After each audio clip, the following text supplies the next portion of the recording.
Ani maqaan koo Zannee Taarikuun jedhama. Ana waaqeffadhu waldaa bakanadha. Naannoo makanan jiraadha. Mucaa kanatu baay'ee na jalaa dhukkubsatti ture.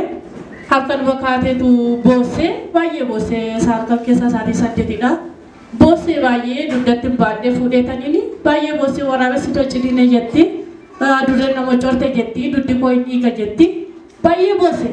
Isaa booda waan godhu dhabee illee faana boo'ee namoonni ijoollee baatanii baay'ee sinitti dhagahamuu danda'a.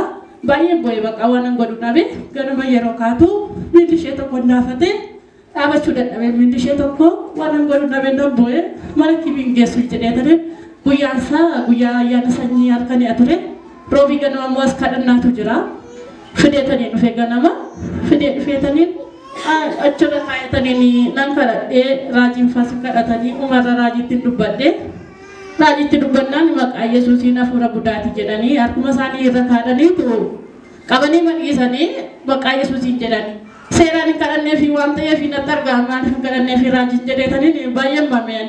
Garuu yeroon deemu fuudhee galu umaan jettu xiqquma jette gaafa bulu ganamaa fayyaama ishee taateetu mana barumsaa deemtee Waaqayyoon naa galateeffadha.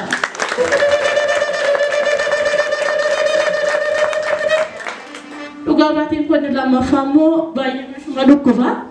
Ija ishee kanatu baay'ee dhukkuba. Gara citii imimmaaniitu sirrii miti. Yeroo dhalattee sirriidha garuu amma guddinuma keessa ta'e beeku mana yaalaa geessinaan baay'ee daran gadhaadha imimmaanii. Baay'ee rayyaa.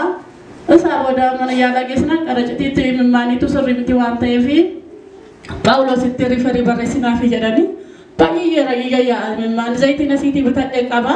Guyyaa jimaata ishee mana barumsaa waan ta'eef footoo ishee fidee feetaniin yeroo ijoolleef baasanii kadhatan fuudhee baay'atan harka raajii irra keessisee kadhachiisaa fi ture. Isaa booda zayitii sana xabbitaa laatanii fi xabbitaa netaa lama baay'ee laatanii fi isaa booda riifarii barreessinaa fi jedhanii yeroo sana akka jedhan riifariin barbaadu. Riifarii caaluu Waaqayyo jira waan ta'eef jedheetan dideetanii deebi'ee dhufee zayiticha sana xabbitaa isaan laatan itti gochuuf dhiiseetanii keessa dhangalaasee. Anggalasee terkoda sasanatti zayita sakadha sanan goda. Isaa booda galgalaan galas ganama akka sana jejan sanatti ani immoo zayitii isaa dibata sana ija ishee keessa buusa ture. Amma geessee yeroo hundaa ishee fayyaadha normaali jedhanii Waaqayyoon naa galateeffadha.